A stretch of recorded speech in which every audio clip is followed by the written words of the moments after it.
What? 100. Keep it in one. Hey, as they say. Straight as early. Hey, yes, sir. God bless everyone, and y'all have a wonderful Sunday, and enjoy this nice weather. Yes, yes. See you later. Thank you so much, Bishop. All right, you're all listening to 89.5 FM, the Missouri source for in-depth news, diverse talk, and music of the world. It's not just radio, it's community radio. KLP in Columbia, Jeff City, Sedalia, the Lake, Mobile Macon, Fayetteville, and all them country cities broadcast service of the New Wave Corporation. And I have a couple of public service announcements that we're going to be playing, so let me go ahead and get these ready for you. You know, I was kind of doing some multitasking over there, so didn't get a chance to get these prepared yet. But man, it's a beautiful day outside, so I'm gonna get these public service announcements for you, then we'll come back. Core issues. The topic today is vulnerability, how to achieve and get to the real you. And we're starting like 10 minutes late, so really sorry about that, because I knew it was gonna take pretty much the whole time to get this show out. So here we go, and I'll be back in just 1 second. Carol told me to give you that, and we're getting ready to head out. I just wanted to say thanks again. All right, man. I appreciate it, 100%. All right, man. We keep it real up here, man, for real. And it's a moment too. You said you were gonna burn it to a CD. Or did you I got it. back with it? But it's best to do both. I'm gonna burn it, but also just bring it. Okay. Whenever you come, just bring a CD up here just to make sure, because we've been having some problems with this. I can't even play my videos and stuff online now. Okay. All right. So I'll Hey, be good back. stuff, man. I'll hit you up on Facebook. Okay. All right. All right. Thank you again. All right, no problem, man.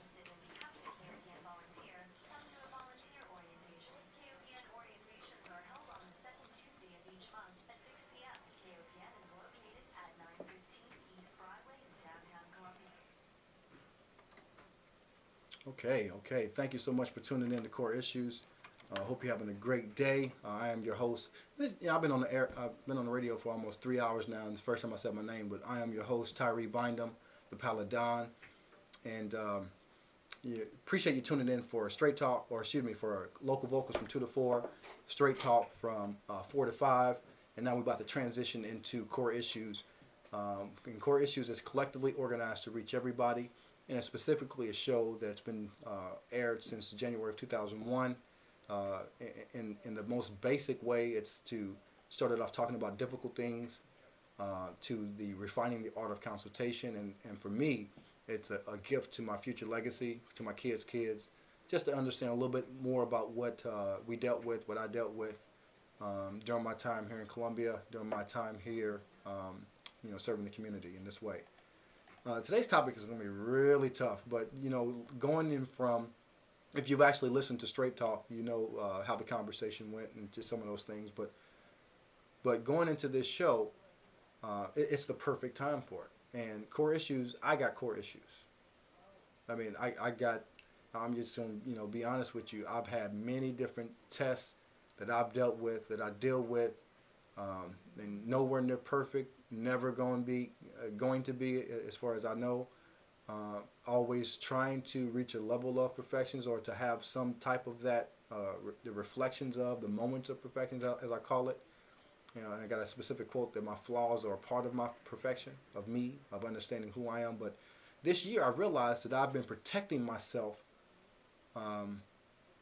from being vulnerable even before I was born. As an embryo, I've been kind of on the defensive of trying to protect myself, trying to alleviate any type of pain, any type of stuff that you deal with. And so over the course of time, by dealing with crisis, and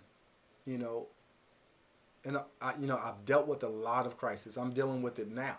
I mean, there's stuff heaped on me right now that most people that I guess that I know would either be depressed, I possibly could be broke down, or just, I've seen reasons that people have committed suicide for less things. So that's just a level of crisis, but also it's a bounty, because it's given me an opportunity to grow in many ways. And but also, some people deal with crisis, but also people try to avoid it in the same light as much as possible.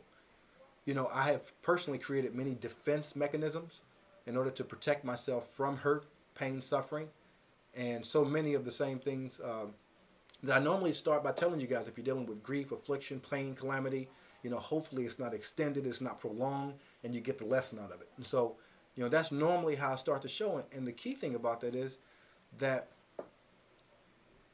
when it comes to vulnerability, it's so deep. It's really a deep process, because if we try to do that, we lose ourselves. If we try to avoid pain, avoid hurt, avoid suffering, how can we live? And so today, that's what we're going to talk about. We're going to talk about some simple aspects of it, and then we're going to talk about, and we're going to go deep like we normally do. Someone tried to basically explain the core issues to somebody, and it was like, well, it's just deep. And so I don't try to make it deep. That's just how it is. But we're going to start with the basics. Core issues goes in 3 waves. The first wave is the facts and statistics. Second wave is personal experience. And the third wave is the Word of God on the topic. So we're going to talk about the definition of vulnerability first. Vulnerability, capable of or susceptible to being wounded or hurt as by a weapon, for example, a vulnerable part of the body. So capable or susceptible of being hurt, wounded as by a weapon. Open to moral attack, criticism, temptation, etc. Number 3, open to assault. And 4 is a bridge. There's just a different type of bridge. But so capable of being wounded or hurt, open to moral attack, criticism, temptation, and open to assault. So basically, vulnerability is basically allowing, being open to, and capable of being in a position to experience hurt, attacks, criticism, temptation, assault, wounded, to being open to dealing with pain, to being open to experience suffering. Which one of us? Which one of us are open to it? Are you open? For me, it's a difficult thing to say, I'm going to be in a position to let you hurt me. It's tough. But how can you love? How can you love truly without it? How can you care truly without it? It's very difficult. The origin of the word vulnerability comes from in 1605 from the word vulnerabilis, or wounding, from the word vulnere, to wound, and from the word vulnos, to wound. And so perhaps related to volere, pluck, or to tear. So all of it means a wound, whether it's mental, whether it's emotional, whether it's physical, whether it's, it just hurts. The opposite of vulnerability is invincible. The opposite of vulnerability is closed off, guarded, protected, safe, secure. Does that remind you of anything in our community? Where's aspects of our community that's closed off? Gated communities. How about guarded? Protected, safe, secure. Right now in our community, a lot of people don't feel those things. They don't feel close. They don't feel like they're guarded. They don't feel protected. They don't feel like they're safe. They don't feel like they're secure. So right now, as a community, just here locally, we feel vulnerable. And people are understanding more about the vulnerability, but are they going to continue to stay open to that? Or are you going to shut it down to make sure that you're not vulnerable? Ain't it difficult? Isn't it deep? I had a talk with the second wave. I had a talk with my daughter Tiana, and a long time ago, before she started dating, we had a conversation, and I was just sharing with her some experiences and stuff like that. And I've been through a lot of relationships, a lot, over a couple of hundred, and so what that is if I've been over a couple of hundred, it means that I'm in one now, is that I've lost a couple of hundred or more. And so there's pain at every level, whether it's something that I stopped or something that the other person stopped.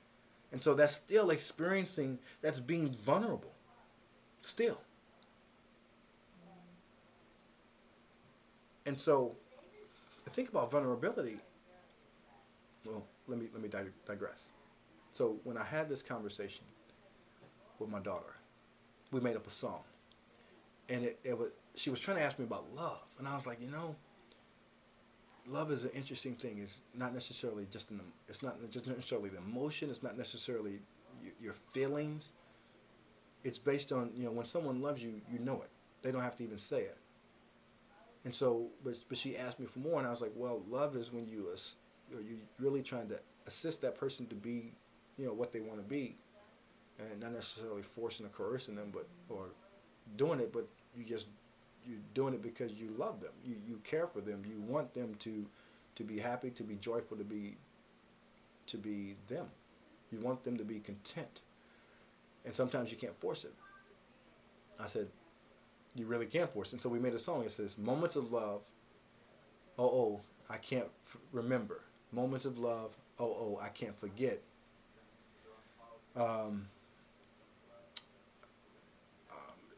Something colder than December. Strong love without a chance for strong pain, with no regret. And we talked, and that was the line. It was strong love without the chance for strong pain, with no regret. How can you truly love someone completely without allowing yourself to be vulnerable? We do it with our kids. We love them completely, and sometimes they hurt us. Sometimes they do things to us. The kids, have an unconditional love with the parents, and sometimes the parents hurt them. Sometimes the parents don't protect them. Sometimes they get hurt, and even if you are on point, still sometimes kids get hurt, and sometimes you're vulnerable, and sometimes you experience pain, and you get assaulted, and you get criticized and attacked and judged, and it happens. It is part of the human reality. It is a part of the lot of being a human being. We could have easily been made perfect. We could not have free will. And we could be 7 billion robots running around doing exactly what whoever created us wants us to do. Because we didn't create ourselves. We co-created and procreated, but we did not create ourselves because none of the initial original substance was created by us. And if that was the case, y'all could make it still. I'm not talking about cloning. That's still using materials that was created. And so I'm going to share an article. This article I think is pretty powerful. And it's from a website, Tiny Buddha. And it says how being vulnerable can expand your world. And this is from a lady who's the author of this, just a wonderful lady. And her name is, I forgot her name. Her name is Wendy Miyake. But it says, vulnerability has never been my strong suit. It's no wonder. In order to be vulnerable, you have to be okay with all of you. That's the thing about vulnerability that no one tells you about. Being vulnerable is not just showing the parts of you that are shiny and pretty and fun. It's about revealing what you deny or keep hidden from other people. We all do this to some extent. I bet you never said to a friend, oh my God, I just love that I am insecure. But that's the point, isn't it? You've got to love everything if you want to be vulnerable by choice. Most of us have probably experienced vulnerability through default.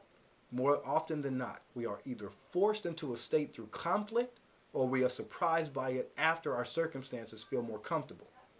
But few of us consciously choose vulnerability. And why is that? She says the stakes are too high. If we reveal our authentic selves, there is the great possibility that we will be misunderstood, labeled, and worst of all, rejected.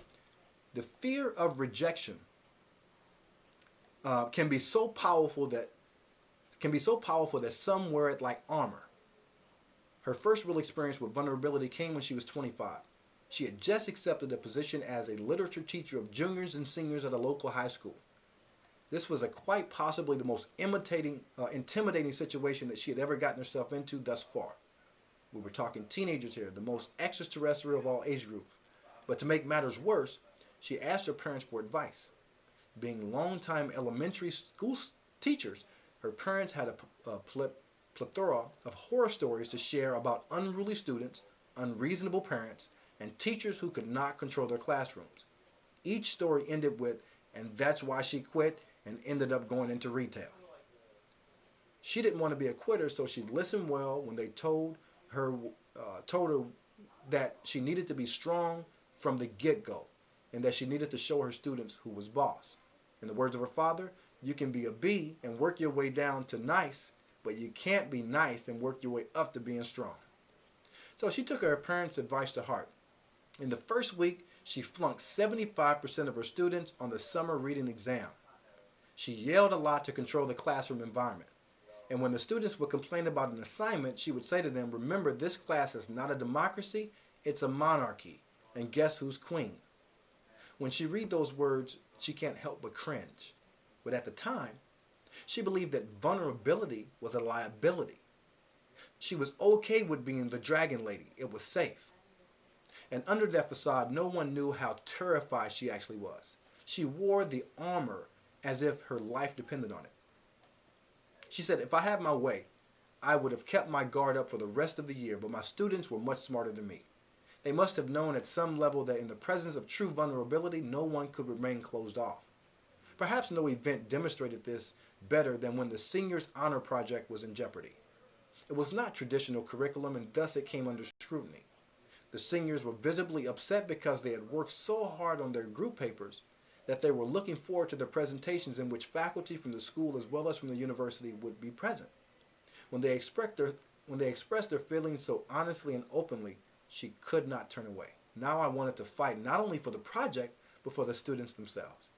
And when I thought we had no choice but to abandon the whole thing, I remember telling my students that I wanted to quit. For the first time, I was very honest with them about how I was feeling and what I wanted for them. I was perhaps the most vulnerable I had been all year, and at that moment of vulnerability paid off big time.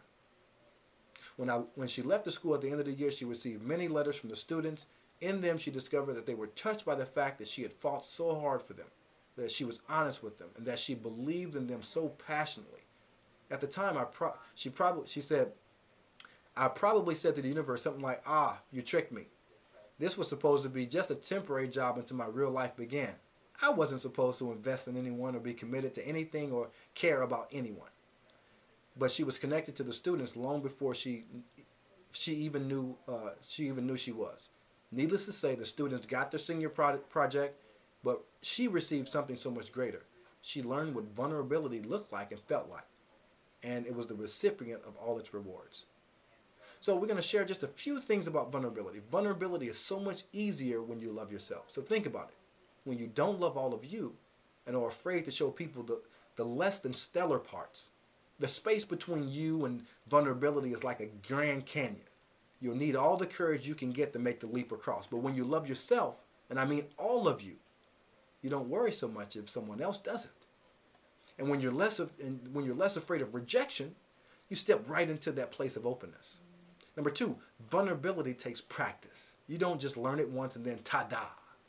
You're easily open to everything and everyone. And the experience at the high school was very profound. Not just then, but many years later, she still had moments where she was more guarded and less willing to share the real me. But she said, "Thanks goodness, life continues to give me opportunities to consciously choose openness," and at most times, she does. And the third part is the rewards of vulnerability are immeasurable. When you choose to be open to show your authentic self, when she chose, her students have met me there. They met her there. And when they met her there and formed that connection, there's nothing that you can't accomplish. While with vulnerability, you experience true connection, true love for yourself, and you begin to attract people to you and who are inspired by your openness. While it is not easy to be vulnerable, You'd be surprised how loving all of you and then sharing it with another can help you connect with anyone. And in my own life, I'm continuing to open up. She said in her own life, she's continuing to open up to her students. So showing this some complexity of this, they now know the ugly truth that she doesn't do math. They know that whenever I need half a recipe, my 12-year-old nephew does the fractions for me. Shameful perhaps, but you know what? She says she liked that girl, and in the end, so do my students. So this was just a story from a teacher who shared an experience about vulnerability and how being vulnerable can open up your world. So I'm going to share some quotes. I think it's still kind of hard to get. It's still kind of hard to definitely feel. There's a woman that wrote a book called The Power of Vulnerability. Her name is Brene Brown. And I'm just going to read some quotes from her. She says that when we numb the hard feelings, we numb joy, we numb gratitude, and we numb happiness. She says, you're imperfect and you're wired for struggle, but you are worthy of love and belonging. She says that vulnerability is our most accurate measurement of courage. Vulnerability is the birthplace of innovation, creativity, and change. Vulnerability is not weakness, and that myth is profoundly dangerous. She said this about Americans. She said, we are the most in-debt, obese, addicted, and medicated adult cohort in U.S. history. I looked at the numbers, it's true. Also something else. You cannot talk about race without talking about privilege. And when people start talking about privilege, they get paralyzed by shame. She said if you put shame in a Petri dish, it needs 3 things to grow exponentially: secrecy, silence, and judgment. And the 2 most powerful words when we're in the struggle, the 2 most powerful words when a person is in the struggle is me too.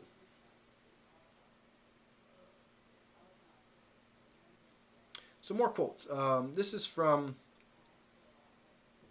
Madeleine L'Engle. And she says, when we were children, we used to think that when we were grown up, we would no longer be vulnerable. But to grow up is to accept vulnerability. To be alive is to be vulnerable. Paulo Coelho, in his book 11 Minutes, said this: the strongest love is the love that can demonstrate its fragility. Sherilyn Kenyon said this. She says, when you love someone, truly love them, and lay your heart open to them, you give them a part of yourself that you give to no one else. And you let them inside a part of you that only they can hurt you. Literally. You literally hand them the razor with a map of where to cut deepest and most painfully on your heart and soul. And when they do strike, it's crippling like having your heart carved out. When you do truly love. Right? I know y'all feel that. I know y'all feel that. It says when people, Haruki Murakami said, what happens when people open their hearts? He says, they get better. From the book Norwegian Wood. This is Brene Brown from her book, The Gifts of Imperfection. Let go of who you think you are supposed to be and embrace who you are. That's her book. And it says, we cultivate love when we allow our most vulnerable and powerful selves to be deeply seen and known. And when we honor the spiritual connection that grows from that offering with trust, respect, kindness, and affection. Love is not something we give or get. It is something that we nurture and grow. A connection that can only be cultivated between 2 people when it exists within each one of them. We can only love ourselves we can only love others as much as we love ourselves. Shame, blame, disrespect, betrayal, and the withholding of affection damage the roots from which love grows. Love can only survive these injuries if they are acknowledged, healed, and rare.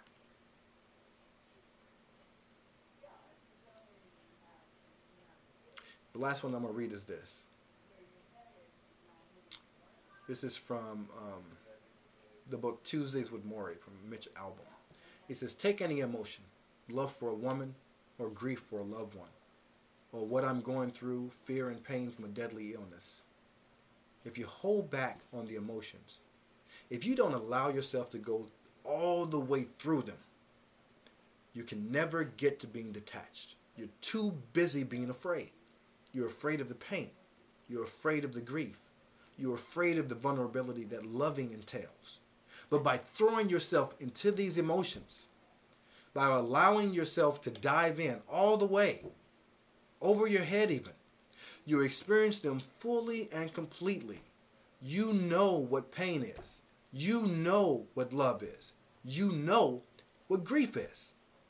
And only then can you say, all right, I have experienced that emotion. I recognize that emotion.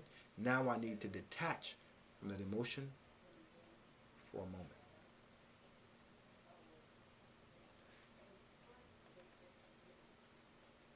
I've been having some issues with the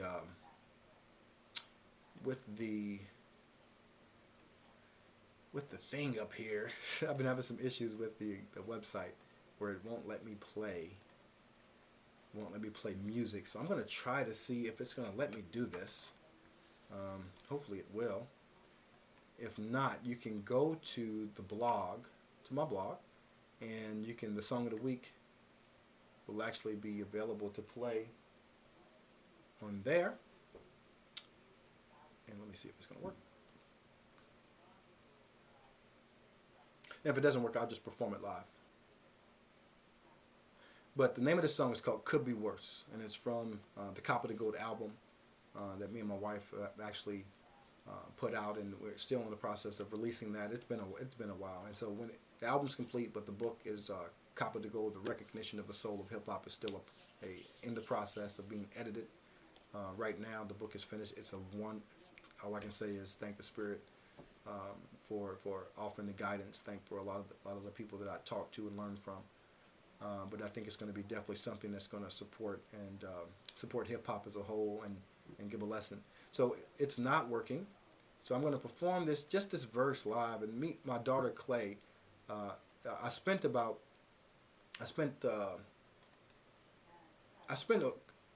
like 2 months when I was preparing to memorize the song and get this specific song done. I was used to practice it when I was dancing her to sleep. And after a while, she had it memorized. And one time she was singing it, and I was like, "That's pretty good for a three-year-old." And so we went to the studio one time, and she asked me. She was like, "Daddy, can I do that? I want to do that. I know that song." And so she went in the studio, did one take, and she actually did the song over my lyrics, and that's a part of the album. So it was a beautiful experience for us. So I'm gonna go ahead and do this particular song.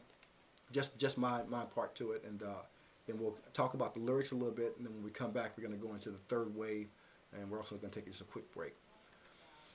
Grass is always greener, wanna Belina. Got 2 balls, no strikes, some misdemeanors. You know I got the like, collided like Pena. Give advice to my elders like I'm they senior. Won the Super Bowl, still ain't seen female get the job in this economy unless you the creamer, the crop. If the album flops, embrace normalcy. Following my dreams, but folks keep trying to warn me. Sacrifice for kids, steady check, and stability. That's real talk, but can't return your social security if it's still here. Probably be gone like my long hair. D-O-D, like my long hair. G-O-V, trusting G-O-D. Real rare. Content, but progress requires that we still strive. Which one of us will schedule suffering in our happy life? Shopping so we can grow mature, pure, near to the Most High. See clear with your third eye. But specifically on the lyrics, especially the line that, which one of us would schedule suffering in our happy lives? Which one of us? Which one of us as human beings, knowing that the pain that we deal with, the emotional stuff that we deal with, all the crisis, the calamity, the grief, the afflictions, all that stuff that we deal with, that ultimately makes us stronger people, makes us better people. The challenges, it offers us virtue. It offers us, perseverance. When we work hard. I mean, it offers us so much. I mean, the purpose of life is to acquire virtues, and the person that suffers the most, the person that deals with the most striving, the person is the most vulnerable. matters the most. So, which one of us would schedule a death of a family one? Which one of us would schedule even a flat tire? Which one of us would schedule any type of disorder in our lives? 443-8255. If you just have any thoughts on what I've shared up to this point. I'm about to transition into the third wave, and then once I jump into the third wave, it might be tough to switch back over. So feel free to call in. You are listening to 89.5 FM in Missouri, source for in-depth news, diverse talk, and music of the world. It's not just radio, it's community radio. KOP in Columbia, Jeff City, Sedalia, The Lake, Mobile Macon, Fayette, Fulton. Broadcast service of New Wave Corporation, and of course streaming live on the web at www.kopn.org.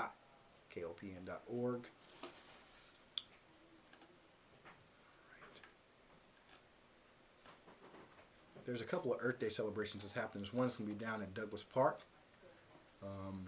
It's the Love Fest Soul Day. And, really it was a member of the community that was talking about doing some stuff at the park. And the Douglas Park Neighborhood Association, after like a week, she had went to the city and went to different places, and she didn't necessarily have a sponsor, so she came and talked to us. And we said, okay, we'll help you. I mean, it's short notice. We don't have any money. We don't have any resources. But fine, let's do it. And so it was really a process of just a few people trying to scramble to make something happen. And so it's going to be definitely a beautiful thing for the first time. If anybody got a problem with that or don't like that process, we're sorry if your heart was hurt. But it's easy for you to participate now, get past it, and participate in the process and come out and support. Or you can just not allow yourself to be vulnerable. Also, there's another Earth Day that's happening at Peace Park as well. And so here we go. Columbia Area Earth Day Festival will be held Sunday, April 22nd from noon to 7 p.m. in MU's Peace Park and on adjacent streets in downtown Columbia. KOPN will be broadcasting live from the stage in Peace Park throughout the day, so whether in person or over the airwaves, you can catch an awesome mix of music and other live performances. Details, including the stage schedule, are available at columbiaearthday.org. More information at 573... Check. All right, and you're listening to Core Issues. If you actually tuned out for just that quick moment, just want to mention just a couple other things. There is a Douglas Park forum that's happening. The Columbia Parks and Rec is doing it Wednesday, April the 25th at the Douglas High School cafeteria from 6 to 7:30, and that's talking about the master plan, really the comprehensive plan for Douglas Park and the future of the parks. They do it for every park, and so that's the conversation if you want to be a part of that with Douglas Park. Also, the Columbia Imagined process is going on, and they're going to have quite a few dates. April the 30th at the Arc. There's going to be issues areas of neighborhoods, quality of life, education, transportation. That's going to be from 6 to 8. And then the rest of them you can get from that. But it's May 1st through April the 30th at the Arc, May 14th at City Hall, and then May 15th at City Hall, talking about recreation, healthcare, economic development, neighborhoods. And there's surveymonkey.com /Como Phase 4. And so this Columbia Imagine is about how the plan for the city is going to be over the next 10 to 20 years. So if you don't participate in this, you can't really say much that you didn't really have an opportunity, because they've done a lot to make sure that that's out. Also, some of the neighborhood associations are working with trying to get more of that information out to people. So sorry if people on the other side of the digital divide. We'll definitely do some more to address that. But being vulnerable.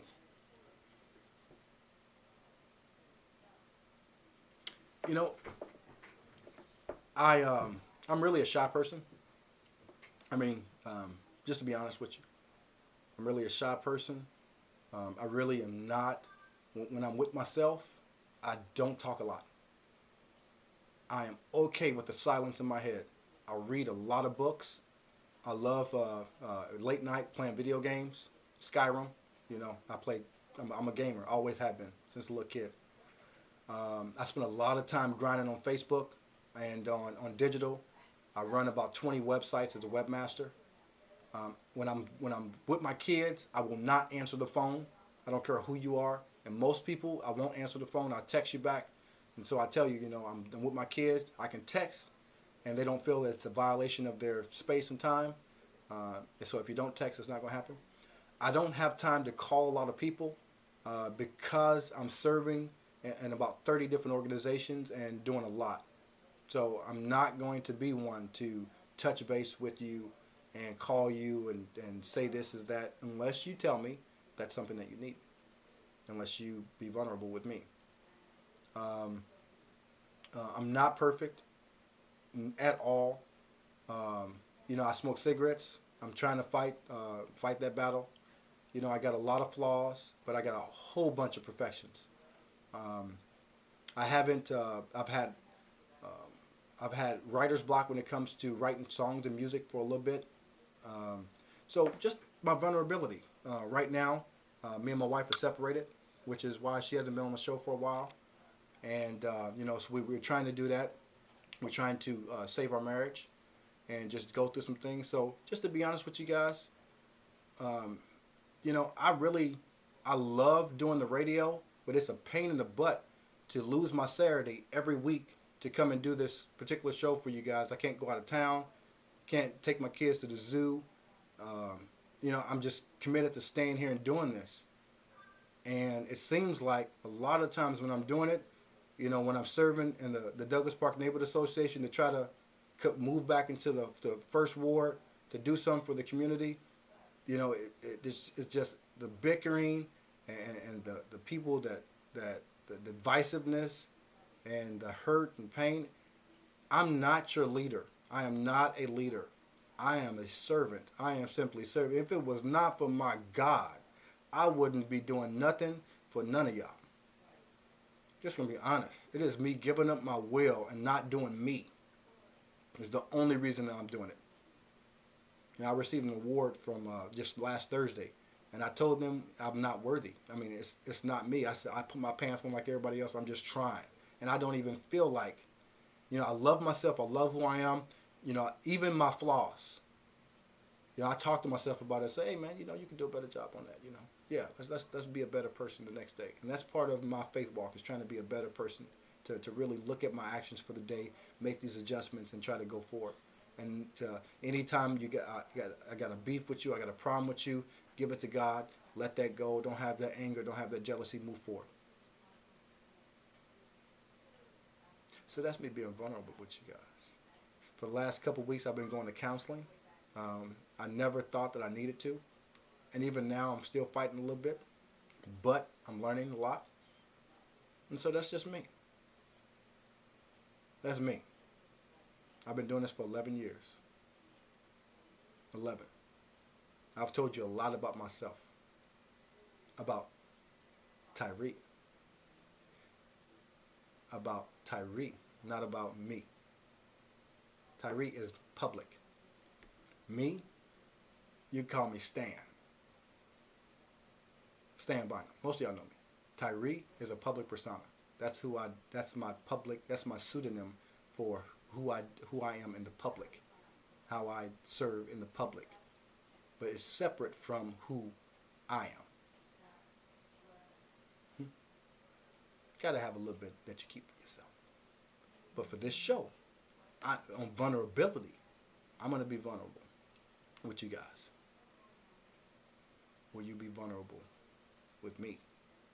Can we, if you got an issue with me, if you got a problem with me, if you got something a way that if I've hurt you, or if I've done something that hasn't been up to your standard, whatever, are you willing to look past that and forgive me and take it to God? If you can't, are you willing to have that conversation with me so that we can get past that in ourselves and continue to do what we can to focus on things that are greater needs, that are the common good or the betterment of our community? If anyone out there has did me a hurt or hurt my heart, or that I just don't like, or I can't stand, I'm willing to let that go. So a friend told me yesterday that if a person is disenfranchised, if a person is disconnected from the community, that it's normally their choice to be in that state. And when I talked to him about it, we shared a few different viewpoints. I couldn't really disagree with him. But he also agreed with me that it was probably because the person that allowed themselves to be vulnerable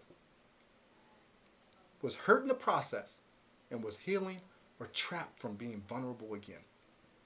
Just think about when we're in a relationship and we love truly, deeply, and the person hurt us and cheated on us and lied to us and betrayed us. How do you get rid of that, not to take that to the next relationship? How do you get rid of that and still love again, to be vulnerable? How do you still position yourself to be vulnerable?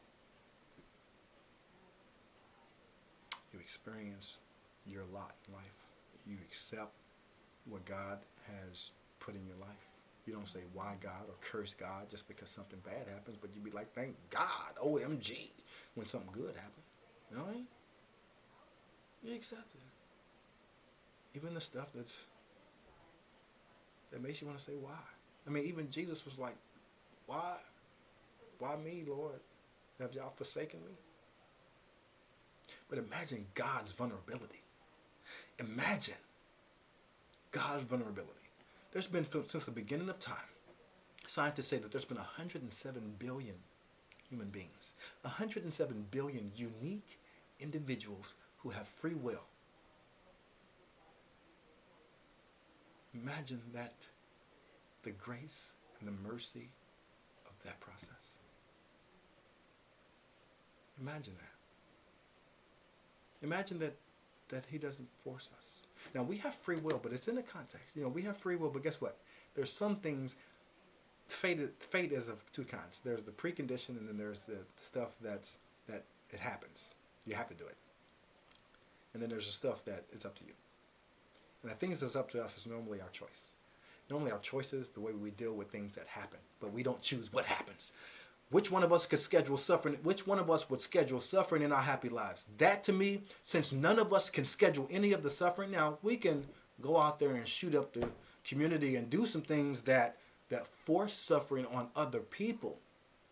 And it's a part of that human reality, but there's some things that happen, you know, that are not even in the sphere of human, it's not our choice. Now, it may be that what we're doing to the environment affects other things, but you never know. It may be that the level of sin for our species affects the weather and other things, but you know, that's that's past shows that we've done. I don't want to really go too deep into that. But that to me shows that there's a God. That none of us can schedule it. That nothing, no substance that is created, that is here, can we reproduce and create. I mean, just think about alchemy. We've been trying to find the philosopher's stone and the process to change lead or copper into gold for how long? But it's not about the lead. It's about the soul. To change the soul from copper to gold. About taking the community from a fragmented, divisive community that has 300 different parts to having one fold.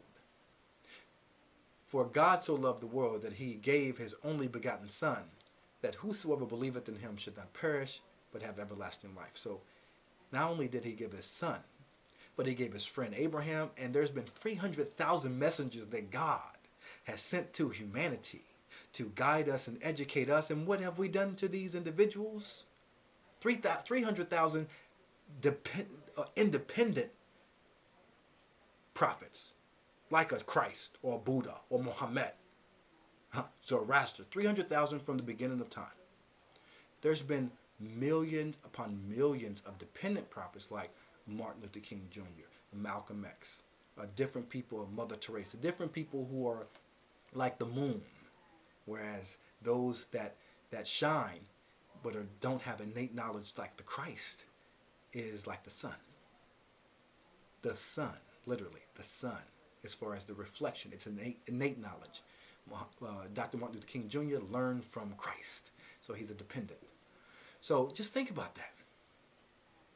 And we have killed and martyred and ridiculed these vulnerable individuals who have come to us, and they've accepted it in order that we may know his love. But let me share it in their own words. Let me share in their own words. A few days before his passing, and this is the actual 100th anniversary of when Abdu'l-Baha, the founder of the Baha'i faith is Baha'u'llah, his son Abdu'l-Baha, came to America in 1912. And this is the 100-year anniversary of that. And so there's a book that just came out. So that'll be a guest coming up in a few weeks. But Abdu'l-Baha gave a talk in his home in Haifa to some Persian Baha'is who had gathered for a meeting. And this is what he said. He says, His Holiness the Christ loved both his disciples and believers to such an extent that he sacrificed his life for them. His Holiness the Supreme, the Bab, loved the friends to such an extent that he gave his life for them. The Blessed Beauty, Baha'u'llah, loved the friends so much for their sake he accepted 1,000 difficulties and afflictions. 4 times he was exiled. He was banished from one place to another. His properties were confiscated. He gave all of his family, his relatives, his possessions. He accepted imprisonment, chains, and fetters. His holy person was imprisoned in the fortress of Akka. He was made to suffer more calamities, afflictions, and difficulties than can be enumerated.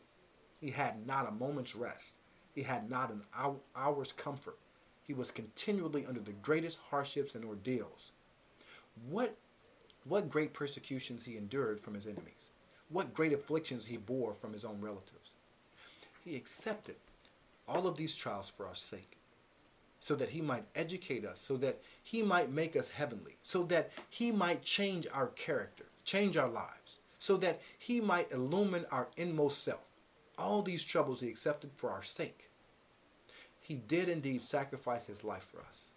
This love is the real love. This is the inner attachment and the genuine friendship. This love is a love which sacrificed one's all, one's life. This is the reality of love.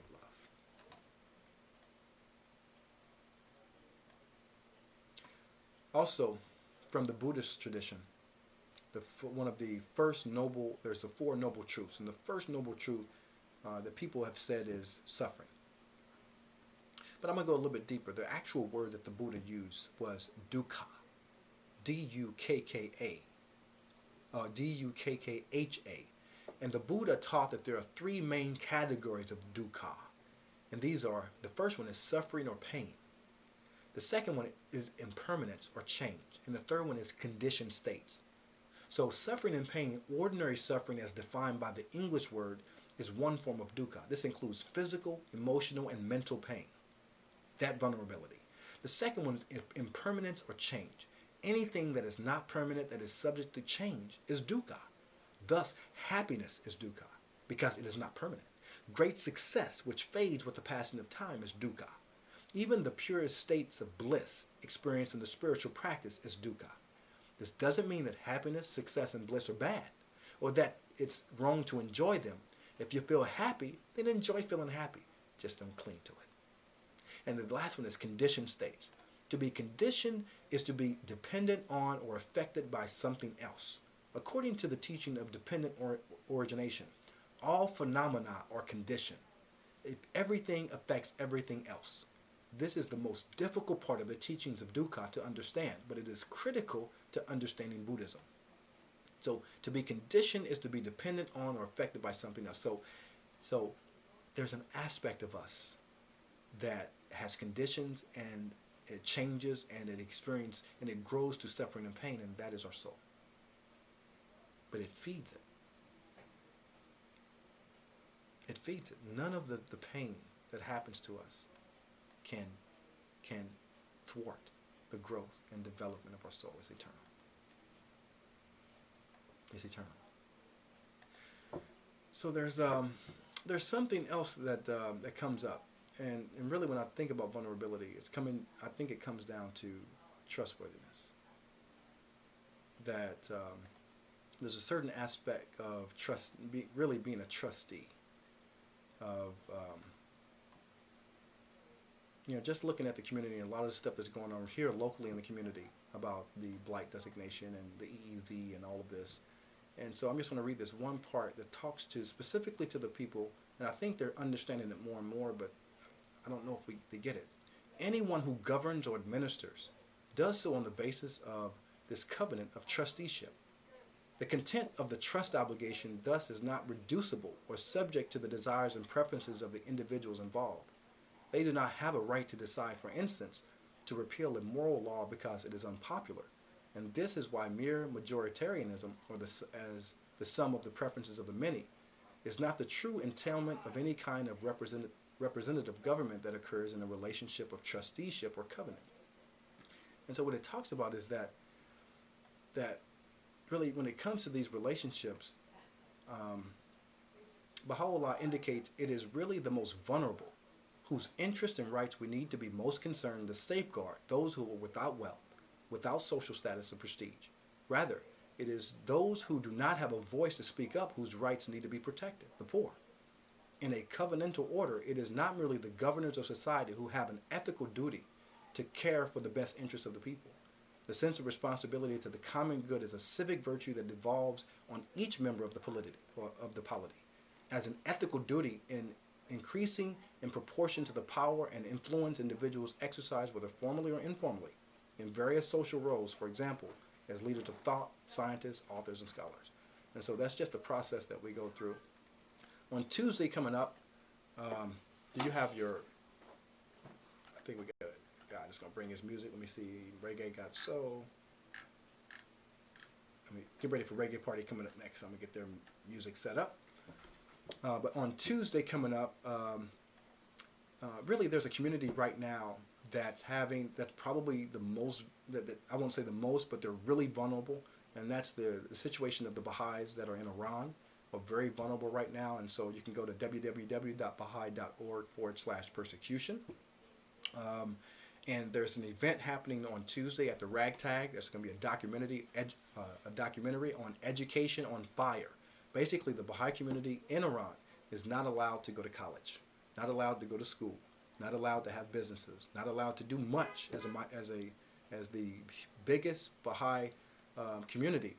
They're not allowed to have any formal type of meetings or anything. And so this is really something that's tragic. And there's members of a group called the Iran that are in jail now merely for supporting the community. So that's happening on Tuesday coming up. I want to thank all of you for listening in, and I want to thank myself for being willing to be vulnerable. Much love.